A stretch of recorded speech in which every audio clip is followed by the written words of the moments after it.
North Carolina's rolling mountains and dense forests have long been shrouded in mystery, but for those who have looked too long into the trees or listened too closely to the night, the mystery becomes terrifyingly real. These 8 first-hand accounts, pulled directly from the BFRO archives and retold here in vivid personal detail, reveal encounters with something massive, unknown, and undeniably alive in the shadows of the Tar Heel State. Encounter 1. Motorist observes large hairy biped near Taylorsville. Submitted by witness on Wednesday, June 26, 2013. Date of encounter, June 12, 2013. Location, Damascus Church Road, Alexander County, North Carolina. Time. Approximately 4:30 p.m. I was driving down Damascus Church Road in Alexander County with my family, just a short distance from the Iredell County line, when something caught my eye. It was the late afternoon, around 4:30 p.m., and we were passing a fenced-in cow pasture. I happened to glance toward the top of the pasture, near a power line clearing. When I saw it, a large, hairy figure walking upright. What I saw looked like a Sasquatch. The creature was tall, easily over 7 feet, maybe even closer to 9. It had incredibly long arms and was covered in reddish-brown hair that looked to be at least 6 inches long. The figure moved with surprising speed and grace, not running, but more like gliding across the ridge as it crossed the power line, cut and disappeared into the woods. I was in disbelief. I told my family right away, "I think I just saw a Bigfoot." I turned the car around quickly, hoping to get another glimpse, but by the time we got back to the spot, it had vanished into the forest. No one else in the car had seen it, but I was certain of what I'd witnessed. I'm 38 years old, grew up on a farm, and have spent a lot of time in the woods hunting. I've never seen anything like this in my life.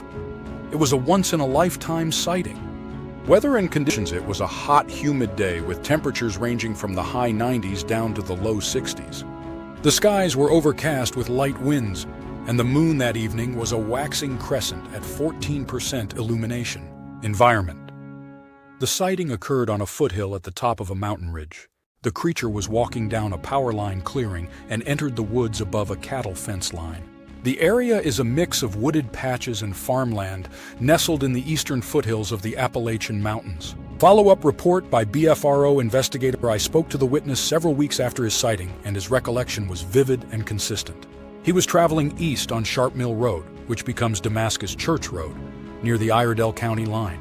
The sighting occurred in a rural area with farms and woodlands, typical of the Appalachian foothills.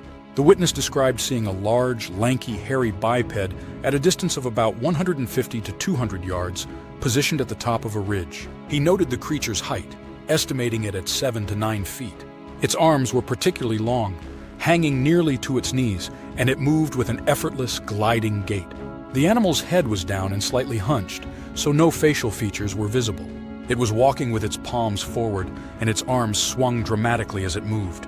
The entire sighting lasted only 8 to 10 seconds, but the witness was confident in what he saw. Though he shared the experience only with his family and myself, he remained adamant that the figure he saw was not human or a known animal. The region supports a variety of wildlife, including deer, wild turkeys, and other small mammals. Nearby Outs Creek and 2 small lakes provide water sources, and the surrounding agricultural lands, apple orchards, cattle, and chicken farms, make it a potential haven for a creature needing food and cover. Encounter 2. Possible early evening sighting near a vineyard in Taylorsville. Submitted by witness on Monday, December 9, 2013. Date of encounter, October 18, 2013. Location, Friendship Church Road, Alexander County, North Carolina. Time. Approximately 5:45 p.m. on October 18, 2013. I was visiting my fiancée and her family in Taylorsville and Hickory, North Carolina. I had driven in from Wilson Mills and was staying at their mobile home. That afternoon, I was planning to meet up with her and her nephews to take them to a Halloween-themed haunted trail event after she got off work. Around 5:45 p.m., I left their place, turning right onto Friendship Church Road to head toward Highway 16. Only about 30 seconds after pulling out of the driveway, something strange caught my attention in a field to my left. It was a muscadine vineyard with a dirt path that cuts through the area. Roughly 30 to 40 yards from the road and about 15 yards from that dirt path, I saw what I initially thought was a bear. It was sitting on its rear, hunched over like it was picking something up from the ground. Maybe it was eating fallen grapes. I saw it for about 4 seconds as I passed, and something about it didn't sit right with me. Curious and uneasy, I drove about 1/8 of a mile down the road and turned around in a church parking lot to get another look. When I got back, another car, a gray Toyota Camry, was parked at the edge of the Vineyard's dirt road. I slowed down, rolled down my window, and asked the woman in the driver's seat, "Did you see that thing?" She looked at me and said, "That's no bear." She pointed toward the field, and I turned to look, just in time to see the creature again, only this time it was walking upright on 2 legs, heading into the tree line. It was tall and moved with surprising speed and fluidity. We talked for a few minutes after that, both of us trying to make sense of what we had just seen. She looked to be in her mid-50s, and she was clearly just as stunned as I was. I told her I'd turned around to get a better look, and she admitted she had stopped for the same reason. Seeing it on 2 legs confirmed to both of us that it definitely wasn't a bear. Weather and conditions, it had rained earlier that day, but by the time of the sighting, the skies had cleared. Visibility was good. The temperature had a high of 69 degrees Fahrenheit and a low around 48 degrees Fahrenheit. A cool fall evening, calm and quiet. Environment. The area is a mix of gently rolling hills, vineyards, fields, and forests. Classic North Carolina foothill terrain. This specific spot was near a vineyard known for its muscadine grapes. Wildlife is common in the region, and the Catawba River Basin, where this area lies, has had several other Sasquatch reports over the years. Follow-up report by BFRO. Investigator, after speaking with the witness by phone, I found his memory of the event to be exceptionally clear and consistent. He was leaving his girlfriend's family's home when he spotted what appeared to be a bear in the vineyard. But the second viewing made it clear that this was no ordinary animal. When he returned to the field and spoke with the other witness, both of them observed the figure walking on 2 legs into the woods. He described it as very tall and broad with dark brown or black coloring. Though he didn't catch any facial features, its upright posture and speed left no doubt in his mind. It was not a bear. The witness was adamant that what they both saw was a Sasquatch. The region is largely agricultural and heavily wooded, with many chicken farms, fruit orchards, and scattered rural homes. Wildlife is abundant. White-tailed deer, wild turkeys, and small mammals roam the area. This makes it a plausible environment for such a creature to travel through or forage undetected. It's likely the creature was feeding on the dried muscadine grapes that had fallen in the field and hadn't noticed the attention it was drawing. At least, not at first. Encounter 3. Park rangers and residents observe massive footprints in deep snow. Submitted by witness Ginger Goss on Wednesday, May 29th, 1996. Date of encounter, March 22nd, 1987. Location, Glendale Springs, Ashe County, North Carolina. Time, between 2 o'clock and 3 o'clock. a.m. It was a brutally cold night in March 1987, up in the northern mountains of North Carolina, in the little town of Glendale Springs. I was living there at the time, just off the Blue Ridge Parkway, when something happened that I'll never forget, even now, decades later. We'd had a major snowstorm, the kind that buries everything under more than a foot of snow. That night, between 2 and 3 in the morning, strange tracks appeared all around the home where I lived. When I stepped outside the next morning, I was stunned to see what looked like enormous footprints, each one shaped just like a human foot, but around 12 to 16 inches long and spaced about 5 to 6 feet apart. These weren't just a few stray prints either. They went on and on, stretching across the snow-covered landscape for at least a mile or 2. They crisscrossed through the area around the homes, over fields, and even crossed a split rail fence in what looked like a single stride. To clear that fence in one step, whatever made those tracks had to be massive. I wasn't the only one who saw them. There were more than 10 witnesses, including several park rangers who came out to investigate. They tried to explain the tracks away, saying maybe rabbits or small animals had been leaping through the deep snow. But I've seen rabbit tracks before, and these weren't it. There was a consistency and a heaviness to the impressions, something far beyond any ordinary animal.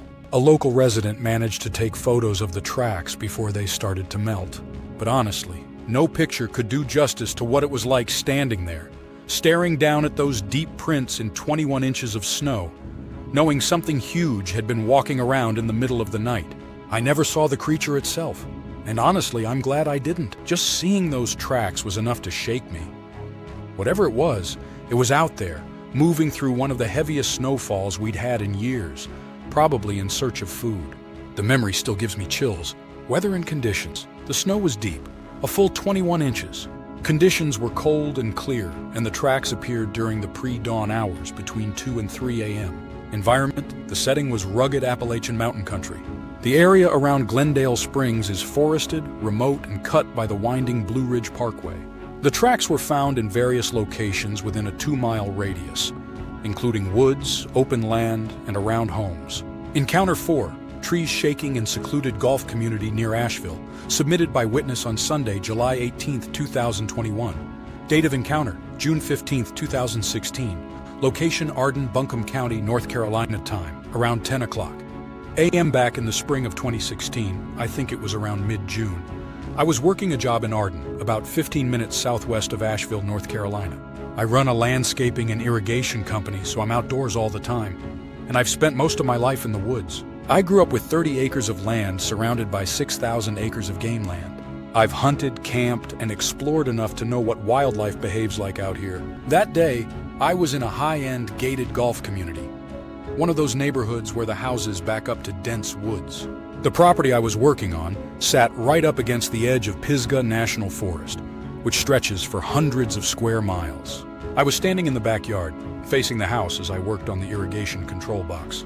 The tree line was behind me, about 25 or 30 yards away. That's when I heard it. A loud crash, like a massive tree was falling. The sound of it busting through limbs echoed all around. I spun around fast, expecting to see a tree coming down, but nothing had fallen. Instead, a huge beech tree was rocking violently side to side. Leaves fluttered down like confetti, but the tree was still standing.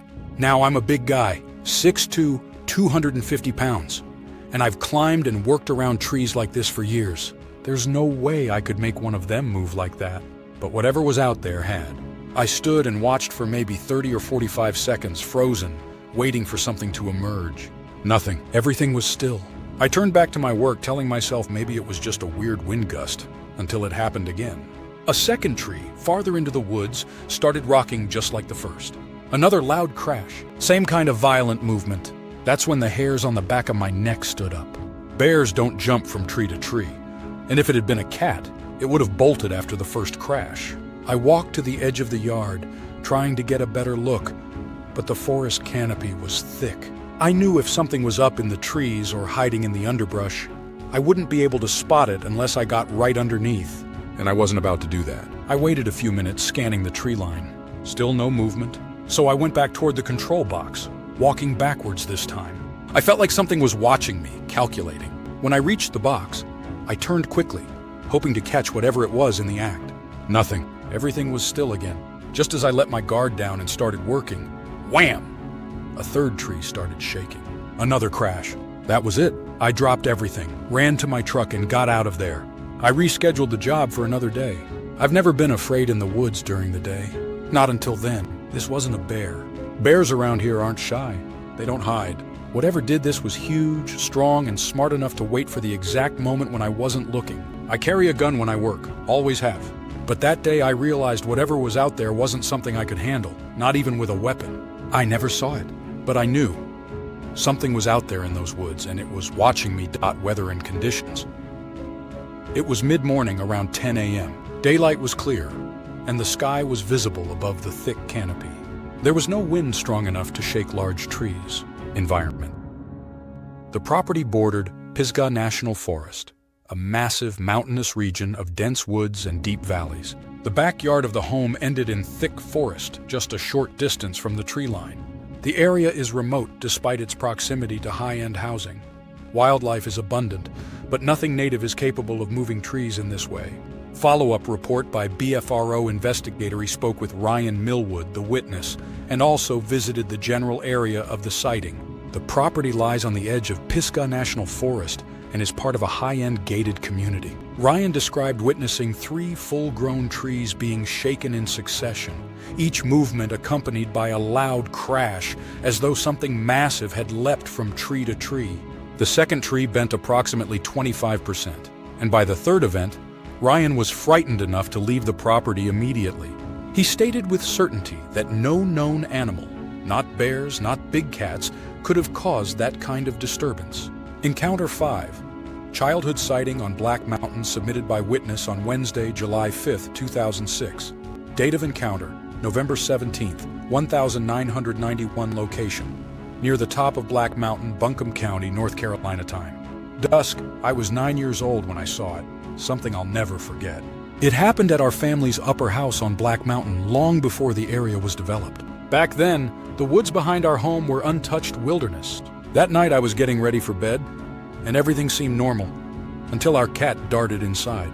We weren't supposed to let the cat in, but it ran straight under our bunk beds. So I bent down to grab him, and when I stood back up, I glanced out the window, and that's when I saw it. The window looked out over a steep slope leading up into the trees. Because of the elevation, I could only see the upper half of whatever it was that walked past.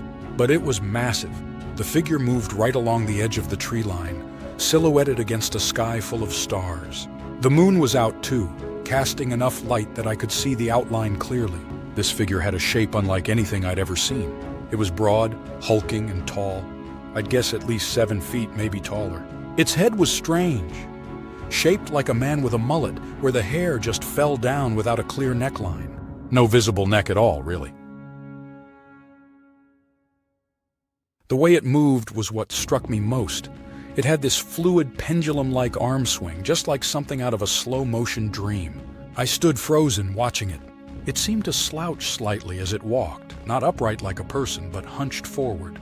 The hair was thick and shaggy, hanging down its back. There was something primal and powerful about it. It didn't move like a man, even though it walked on 2 legs. As soon as it passed out of view, I ran to tell my aunt and cousin. I was terrified and needed someone else to know what I had just seen. Of course, no one else had witnessed it, and I was left with the image burned into my memory. Years later, in November of 2004, I heard heavy stomping around our house again. It happened on and off for about 2 months before it finally stopped.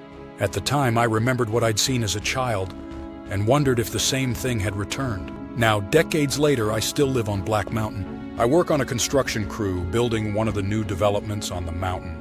The same land that was once wild, where that creature once walked. Weather and conditions, it was a clear night with no cloud cover. The stars were fully visible, and the moon provided extra illumination. The silhouette of the creature was clearly visible against the lit sky. Environment: the house sat near the top of Black Mountain. The terrain was steep and heavily forested, with large rocks and thick vegetation surrounding the property. At the time, the area was undeveloped wilderness. A dirt slope just beyond the window gave the witness a clear view of the creature's upper body as it moved along the tree line. Follow-up report by BFRO investigator Levon Patrick I interviewed the witness, Mr. A.S., who provided additional context. He explained that the dirt slope outside the window, roughly 7 to 8 feet beyond the house, made it possible for him to view the figure's upper half clearly. He stressed that the creature was not a person. When asked if it could have been a local mountain man, he shook his head. The arms gave it away, he said. They swung like heavy pendulums. The witness described the creature's gait as smooth and fluid, with a hunched posture and no visible neck, just shaggy hair running straight down from the head. He described its build as Hulk-like, massive and powerful. Despite the years that have passed, the memory remains vivid. Black Mountain, once secluded and wild, has started to see new housing developments, but the witness still lives nearby and still remembers that night clearly.